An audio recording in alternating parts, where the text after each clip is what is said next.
there's a truth there that you're on to, Miles, and that is that if it's really of God, and it really is changing the hearts and the minds of those around, in this case Solomon, then he doesn't have to go to them, but they come to him. I'm drawn to it. Yeah. And that's the one thing. I mean, how many times, well, let me let some of the ladies talk here. I talk too much. How many times have we desperately tried to get people,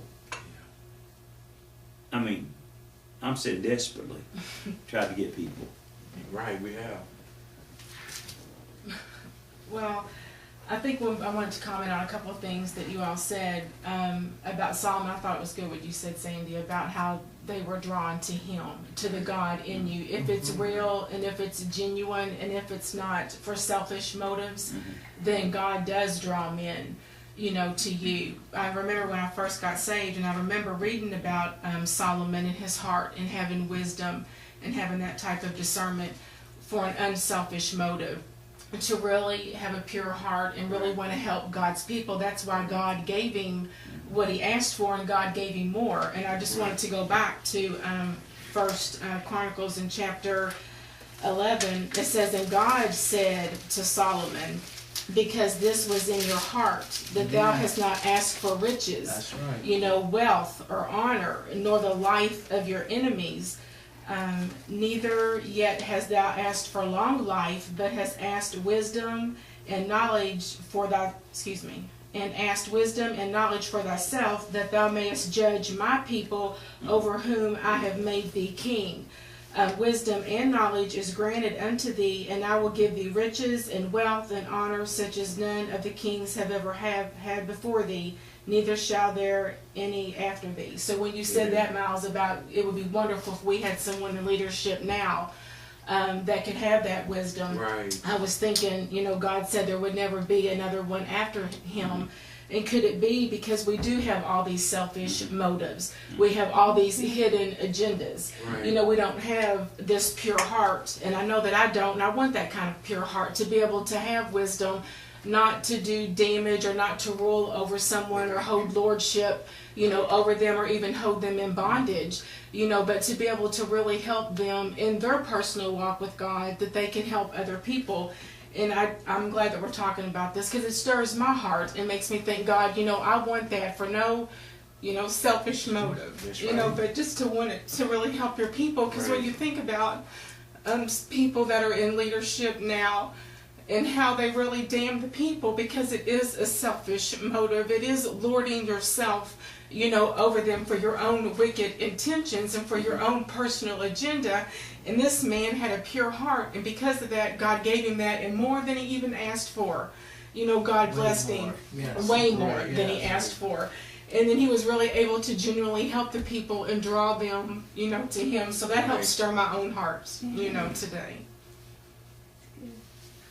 It must have been a beautiful sight. I mean, to see.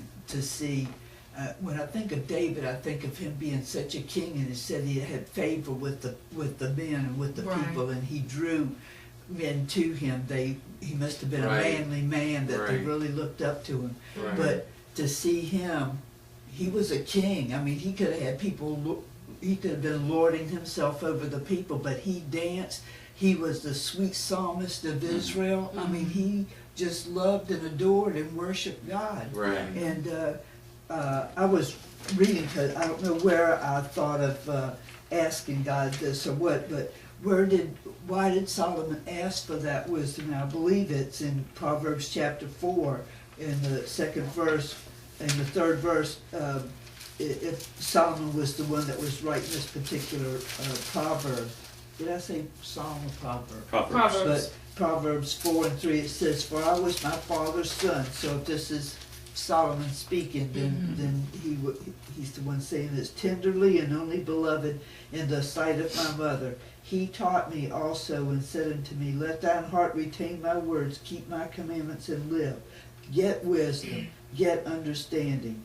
And in verse 7 he says, "Wisdom is the principal thing, therefore get wisdom." So I believe maybe that was the inspiration, that and what was in his heart was his fathers teaching him. You know, he could, it said maybe further on from where you were reading about, you could have asked for wealth, or you could have asked for your enemies' demise. Right. But he didn't. He asked for wisdom to rule God's people, and I think David instilled that in him. Yeah, Right. yeah. Because David gave of his own wealth to building the temple. That's right. I mean, I was reading another translation. I'm not trying to embellish or anything, but you know, when it says talents in here, if I remember correctly, it was I think 612, 600 plus tons of gold. Tons. It says talents. I can't talents. I can't wrap my head around talents, but tons of gold. I can almost get a picture of that. I mean, you know, we wear an ounce around our neck, but picture 612 tons of gold. I mean, it must have been a beautiful temple. And just that was between father and son, David wanting to do it and passing that on and giving, you know, giving Solomon wisdom, you know, to ask for wisdom. And like Miles was saying, Solomon watching his father's relationship with the Lord was, it had to form him in his early life. It had to give him such a strong foundation. Of course, we know when we read Kings, we'll have a bad king, and the son will turn out good, and then we'll have a good son, and you know, his son won't be good. So you know, it can work both ways. But with Solomon, he really did have somebody special to look up to. And David really did impart a number of things to Solomon. Yes, he did. Yes, he did. David, you mentioned about dancing. He was unashamed of his Lord. Right. And his wife didn't like it, so I mean, it must have been quite a scene. I mean, you know, you would think of him being lordly and him walking down with them rolling out the red carpet, and they parked. He had his place for his own chariot, you know, his own chariot's parking spot. You know, so you go into the churches now and, you know, roll out the red carpet, put on the ring, and have your own parking spot. But he wasn't. He danced with liberty before God. I mean, that he was an embarrassment to his wife. I reckon she thought he was not acting lordly. But he was enjoying himself, and he continued to do that, and even informed her that was the way that it was going to be. Yeah. In fact, he told her that if you think this is bad, right. That's something. He really loved the Lord. He really did have so much pride in himself that he couldn't humble himself before, you know, before God. Sandy, I believe you're on to a truth here about when a person who knows God and loves God is unashamed. I do believe that is another door that opens for the Spirit of God to come in and do a work that God desires deeply to do in us.